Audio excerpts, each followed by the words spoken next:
Olá, queridos irmãos, aqui quem fala é o presbítero André Sanches e chegou dúvida nova hoje, dúvida na tela. Gostaria de entender melhor o que Paulo quis dizer quando disse que temos, porém, este tesouro em vasos de barro no texto de 2 Coríntios 4, versículo de número 7. Qual seria esse tesouro que ele menciona e o que seriam esses vasos de barro citados no texto? Texto interessante, não é difícil, mas muita gente faz um pouquinho de confusão aqui com essas figuras que o apóstolo Paulo utiliza. Então, convido você, vamos até minha lousa de explicações, onde nós iremos entender em detalhes esse texto. Vamos lá? Então vamos lá, texto na tela, 2 Coríntios 4, 7, texto lindíssimo da palavra de Deus que diz: temos, porém, este tesouro em vasos de barro, para que a excelência do poder seja de quem? De Deus e não de nós. Queridos, Paulo utilizava muitas figuras ali de linguagem, símbolos interessantes em seus escritos, que levam o leitor, ou seja, nós, a entendermos com mais profundidade a mensagem de Deus. Mas claro, aqui nós temos um porém muito importante que eu quero alertar você. O texto bíblico com profundidade, ele só vai ser compreendido por quem mergulhar. O que significa mergulhar aqui? Significa exatamente o nosso esforço de buscar a compreensão, de estudar. Aqueles estudantes que ficam somente com a água até na canela nunca compreenderão a profundidade dos ensinos da palavra de Deus. E aí acabam frustrados, achando que as coisas se compreendem por milagre, quando na verdade é uma ação de Deus cooperando também com o nosso esforço, com o nosso tempo de dedicação. Mas evidentemente aqui no nosso canal nós somos daqueles que mergulham. Então nós vamos mergulhar e entender esse tema de hoje. Por isso eu peço a você, fique até o final. Todo estudo precisa ser visto até o final. Se você sai no meio, você perde grande parte da compreensão do contexto. E aí você está somente com água até na canela, depois não reclama que você não entendeu, ok? Bom, vamos começar então fazendo aqui uma avaliação do contexto a respeito desse texto de vasos de barro e tesouro citados por Paulo. Mas antes, embaixo desse vídeo tem um botãozinho inscrever-se. Faça parte da comunidade. Quero pedir a você que dê uma olhadinha se você está inscrito mesmo, porque o YouTube tem tirado muitas inscrições e muita gente tem reclamado que não está sendo notificada a respeito dos nossos vídeos. E para que você não perca nenhum conteúdo, lembre-se sempre, de segunda a sexta, 15 horas, tem vídeo novo no canal. Então você tem um compromisso com o seu estudo, combinado? Desculpe interromper o seu estudo, mas eu preciso te fazer uma pergunta. Faria diferença na sua vida se você tivesse um professor para te ajudar a entender a Bíblia e te ajudar a compreender todas as perguntas, todas as dúvidas que você tem quando você lê um texto bíblico? Pois bem, eu posso ser esse professor. Está no ar o nosso projeto Conheça a Sua Bíblia de capa a capa de Gênesis a Apocalipse, onde você vai estudar comigo a Bíblia inteira em videoaulas, aí mesmo do seu celular, ou do tablet, ou do seu computador, ou até da sua TV aí da sua sala. E quando surgir uma dúvida, você manda um zap e eu irei responder. Esse é um projeto de estudo bíblico e ajuda a missionários que nós lançamos aqui no nosso canal. E eu quero chamar você para fazer pelo menos por 30 dias. Desafie a si mesmo para que você aprenda com mais profundidade a palavra de Deus. Eu vou deixar agora mais informações de como você acessa a página com todos os detalhes. Você encontra mais informações embaixo desse vídeo, tem ali a área de comentários, você dá um clique sobre ela e vai abrir aqui para você então o primeiro comentário fixado com detalhes do nosso material. E vou deixar algo além. Tem também link do nosso curso de Apocalipse, versículo por versículo explicado. 404 versículos, palavra por palavra. Bom, Paulo começa o capítulo 4 de 2 Coríntios falando sobre o ministério, ou seja, o serviço que eles, ou seja, Paulo e seus companheiros, o serviço que eles têm prestado ali para a Igreja de Cristo, e que esse ministério deles vem de quem? De Deus. E que por isso eles, servos do Senhor, mesmo diante de muitas lutas que enfrentam ali para levar o Evangelho, eles não desfalecem. Observe que palavra bonita, 2 Coríntios 4:1. Pelo que tendo este ministério, segundo a misericórdia que nos foi feita, não desfalecemos. Deus é misericordioso conosco, diz Paulo. Ele nos sustenta, ele nos fortalece e nós seguimos em frente. Pelo contrário, Paulo então vai mostrar que eles trabalham para que tenham um ministério santo. O que significa santo? Consagrado a Deus, né? Santificado, limpo, correto diante do Senhor, focado na mensagem do Senhor. E ele diz isso em 2 Coríntios 4:2. Olha só essa palavra. Pelo contrário, rejeitamos as coisas que por vergonhosas se ocultam, não andando com astúcia, nem adulterando, preste bem atenção nesse termo, a palavra. Ou seja, eles estavam falando exatamente o que Deus estava mandando. Antes, nos recomendamos a consciência de todo homem.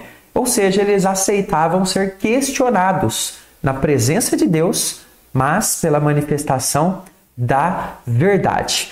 Paulo, então, ele considera que muitos não têm dado ouvido à mensagem que eles estavam proclamando, não porque ela não esteja sendo manifestada, pregada entre eles, mas tinha algo muito interessante que estava acontecendo no coração de muitas pessoas. Muitas pessoas estavam andando pelo caminho do maligno e por isso estavam distantes da luz. Ele diz isso lá em 2 Coríntios 4, 3 e 4. Agora, vamos entender o contexto dos vasos de barro. Vamos entender então por que o apóstolo utiliza esta figura do vaso de barro, mas, evidentemente, vou te explicar tudo o que está ao redor do uso dessa figura. Agora, Paulo fala algo muito importante que nos ajudará a entender sobre os tesouros em vasos de barro. 2 Coríntios 4, 5 diz o seguinte: porque não nos pregamos a nós mesmos. E por que o apóstolo Paulo diz isso? Porque muitos se levantavam lá na igreja de Corinto para fazer mensagens humanistas, ou seja, mensagens com o homem no centro de todas as coisas, mas não eles. Eles não pregam a eles mesmos, mas pregam quem? Cristo como Senhor e a nós mesmos como vossos servos por amor de Jesus. Enquanto outros se levantavam para pregar falsas doutrinas, colocando-se como líderes, como grandes, eles se colocavam como servos. Paulo, então, quer deixar claro suas motivações e o foco da sua mensagem ali para a amada igreja. Note, observe que ele sente a necessidade de mostrar que as pregações realizadas ali por Paulo e pela sua equipe, as mensagens proclamadas em meio àqueles irmãos e também o conteúdo daquelas mensagens não são pregações focadas no homem, mas totalmente, plenamente no Senhor Jesus Cristo. E que essa mensagem, ela não é humana, mas ela vem do Senhor Deus. Por isso ele diz na sequência o seguinte, observe, 2 Coríntios 4, 7, que é o texto que nós estamos analisando. Temos, porém, este tesouro em vasos de barro.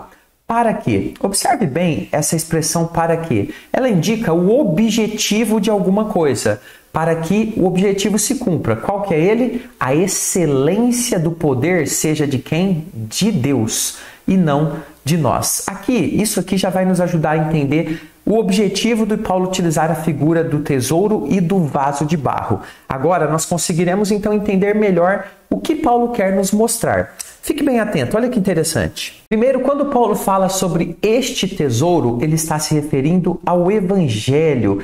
É o conteúdo da mensagem de Deus que eles estão levando. É essa a mensagem que é o centro da pregação de Paulo e da sua equipe. Não é o homem, mas é o Evangelho. E, por consequência, o próprio Cristo, porque Cristo é o conteúdo principal do Evangelho. No verso anterior, Paulo falou da ação desse tesouro na vida das pessoas. Observe 2 Coríntios 4, 6. Porque Deus que disse, das trevas resplandecerá a luz, Ele mesmo resplandeceu em nosso coração. Ou seja, é obra dele, para iluminação. Observe novamente aqui o termo para, que tem o objetivo de mostrar objetivo, ou seja, de mostrar o porquê. Por que das trevas resplandeceu a luz? Para a iluminação do conhecimento da glória de Deus na face de Cristo. O que significa isso, presbítero? Nesse verso nós vemos como o Evangelho age, trazendo então luz e transformação, mudando o conhecimento das pessoas sobre Deus através do Senhor Jesus Cristo. Em outras palavras, é como Paulo explica em Efésios 2. Estávamos mortos nos delitos e pecados, andando totalmente nas trevas, e uma luz brilhou sobre nós e nos transformou, nos trouxe vida, nos trouxe então o conhecimento pleno da vontade do Pai, da obra do Senhor Jesus Cristo. E de fato, Paulo tem razão. Eles então carregavam um tesouro inigualável para compartilhar. Imagine comigo, por exemplo, a seguinte situação. Você está vivendo um momento na sua cidade ou no seu bairro onde tem muita fome, ninguém tem comida para comer. Passa-se 1, 2, 3, 5, 10 dias, as pessoas morrendo de fome. E de repente você encontra a fonte, uma grande fonte de comida inesgotável, onde todo mundo pode comer e não vai faltar. O que você vai desejar no seu coração, né, naquele momento? Se você for uma pessoa de fato de Deus, não for egoísta, você vai compartilhar, chamar o pessoal. Basicamente é isso que é o Evangelho, um tesouro inigualável para compartilhar. Mas alguém poderia pensar, um tesouro tão grande só poderia ser carregado por um recipiente de igual grandeza e preciosidade. E aí está então o erro da nossa interpretação. Não é bem assim que Paulo enxerga. Vejamos. Paulo utiliza aqui então a expressão vasos de barro. Vasos de barro são os portadores do Evangelho, ou seja, nós, aqueles que pregam o Evangelho, que o anunciam. A ideia dessa figura é mostrar a fragilidade humana, sua fraqueza natural, em contraste com a grandeza do tesouro, que é o Evangelho e o próprio Cristo, que nós carregamos em nossas vidas para compartilhar com outros. Quando nós olhamos para o barro como material, ele não é dos materiais mais fortes e nem dos mais nobres para se fazer um objeto para carregar algo de valor. No entanto, o uso da figura mostra exatamente que aquilo que deve ser valorizado não é o recipiente, é o tesouro que está dentro desses vasos de barro e não os vasos em si. É por isso que tudo deve apontar para Cristo. A nossa vida deve apontar para Cristo. As nossas palavras devem apontar para Cristo. Tudo na nossa vida deve ser assim. O tesouro, ele é maior do que nós, os recipientes, porque nós quebramos muito fácil, nós erramos, nós caímos. Mas o recipiente, ele não é o que tem valor. O que tem valor é o tesouro, ainda que, evidentemente, o Senhor nos valorize. Então Deus, por sua graça, ele faz com que mesmo nós, vasos de barro, falhos, fracos, com toda a nossa fragilidade, que nós consigamos cumprir a sua missão de levar tão grande tesouro. Dessa forma, irmãos, podemos observar como Paulo e seus companheiros se colocam em posição de humildade diante de Deus e também diante dos seus leitores ali da igreja. Tinham sim um tesouro a ser manifestado, o Evangelho de Jesus Cristo, mas sabiam de suas limitações enquanto homens, sabiam também do seu lugar, sabiam que toda a glória deveria ser dada, apontada para Cristo e não para eles que são os vasos. Isso nos ajuda a enxergar e entender que qualquer orgulho ou exaltação humana não tem lugar diante do Evangelho. É por isso que em Provérbios o Senhor ensina que Deus resiste aos soberbos. O Evangelho é um tesouro carregado pelos humildes, por aqueles que reconhecem quem são e, evidentemente, quem foram um dia depois de resgatados por Cristo, sabem de toda a obra que o Senhor fez nas suas vidas, entendem a sua pequenez, seu estado de total dependência da graça de Deus. Esse é todo o contexto, então, dessa linda expressão, vasos de barro, cheios de um tesouro inestimável. Quero lembrar você que quer ampliar o seu conhecimento da Bíblia, embaixo desse vídeo temos ali o link no primeiro comentário fixado. E você, está desanimado de ir à igreja, de orar, de ler a Bíblia? Eu senti no coração de deixar esse vídeo para você. Você não pode permanecer desanimado e aqui eu vou te dar 5 ferramentas para você vencer o desânimo espiritual. Vou ficando por aqui, até o próximo. Fica com Jesus.